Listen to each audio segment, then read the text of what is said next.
Update kasus Ferdy Sambo, serangan balik Baradae hingga pengakuan Brigjen Hendra Kurniawan. Si orang BJP atau Brigjen Jenderal Polisi bisa memakai jet pribadi. Sedangkan pengusaha saja belum tentu punya jet pribadi, hanya konglomerat. Nah sekarang pertanyaannya bagaimana dengan gaji 8-9 juta bisa punya jet pribadi atau menggunakan jet pribadi. Saya saja dulu pernah saya katakan saya pernah menggunakan jet pribadi Jakarta Manado Jakarta itu karena saya pernah membela konglomerat yang sudah punya jet pribadi. Nah pertanyaannya, dengan seorang BJP menerima jet pribadi berarti ada dugaan gratifikasi. Siapa pemberi gratifikasi ini harus ditangkap oleh KPK. Selanjutnya, jumlah saksi yang telah dimintai keterangan sebanyak 22 orang, yaitu 8 orang dari anggota Polri dan 14 orang dari pihak aviasi dan lainnya.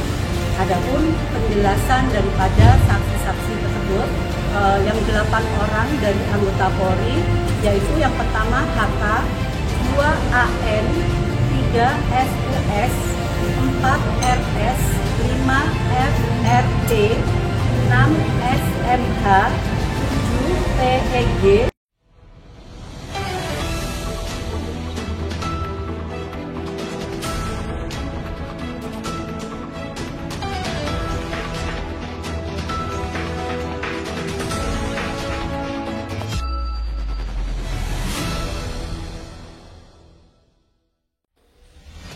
Update kasus Ferdy Sambo, serangan balik Baradae hingga pengakuan Brigjen Hendra Kurniawan. Jakarta-Kompas.com. Kasus kematian Nofriansah Yosua Huta Barat atau Brigadir J masih terus bergulir. Mantan Kepala Divisi Profesi dan Pengamanan Kadif Propam Polri Ferdy Sambo dan para tersangka lainnya segera disidang di Pengadilan Negeri Jakarta Selatan PM Jaksel. Namun jelang persidangan, Sambo justru membuat pengakuan baru bahwa dirinya tak memerintahkan Richard Eliezer atau Baradae menembak Brigadir J. Pengakuan Sambo itu seketika dibantah Baradae.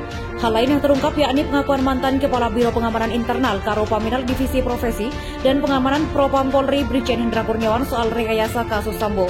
Berikut perkembangan terbaru kasus kematian Brigadir J. Ferdy Sambo mengaku dirinya tak memerintahkan Baradae untuk menembak Brigadir J di rumah dinasnya di Kompleks Polri Duren 3 Jakarta Selatan. Menurut pengakuan Sambo, dia hanya menginstruksikan Baradae menghajar Yosua. Memang ada perintah FS atau Ferdy Sambo pada saat itu yang dari kami dapatkan itu perintahnya hajar Chad atau Richard. Namun yang terjadi adalah penembakan pada saat itu, kata pengacara Ferdy Sambo Febri Diansah di kawasan Jakarta Pusat. Sebelum penembakan terjadi, menurut Febri, Sambo mulanya hendak berangkat ke Depok untuk bermain badminton. Dia bertolak dari rumah pribadinya di Jalan Saguling, Jakarta Selatan.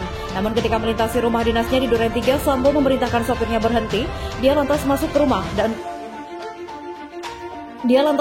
rumah untuk mengklarifikasi peristiwa yang sebelumnya terjadi di Magelang, Jawa Tengah, yang melibatkan istrinya Putri Chandrawati ke Brigadir J. Dari situlah Sambo memerintahkan Baradae menghajar Yosua, namun yang terjadi justru penembakan terhadap Brigadir J.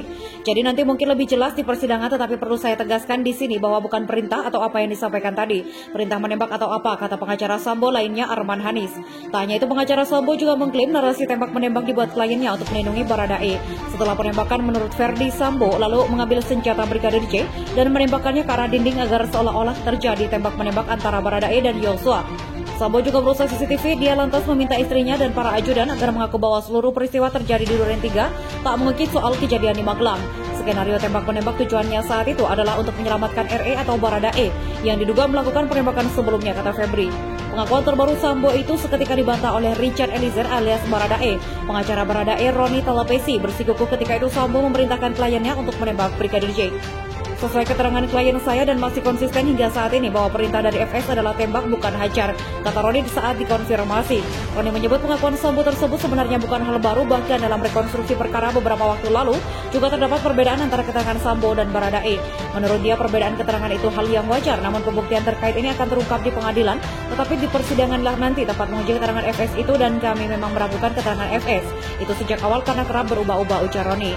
Roni menambahkan jika Sambo berniat melindungi Baradae sejak awal harusnya dia tak melibatkan anak buahnya atau siapapun dalam perkara ini.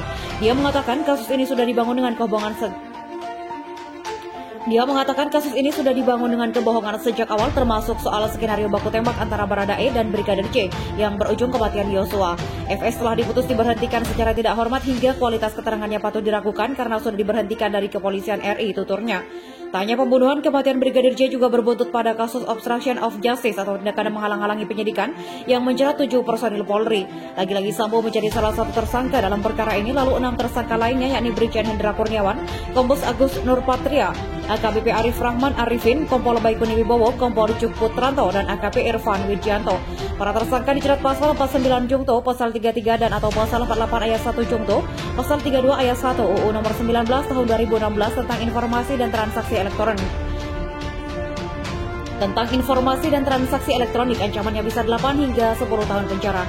Mereka juga dikenakan pasal 221 ayat 1 dan 233 KUHP Jungto, pasal 55 KUHP dan atau pasal 56 KUHP dengan ancaman pidana penjara 9 bulan hingga 4 tahun kurungan. Berkas perkara kasus ini telah dilimpahkan ke Pengadilan Negeri Jakarta Selatan. Kini kasus kematian Brigadir J menunggu disidangkan.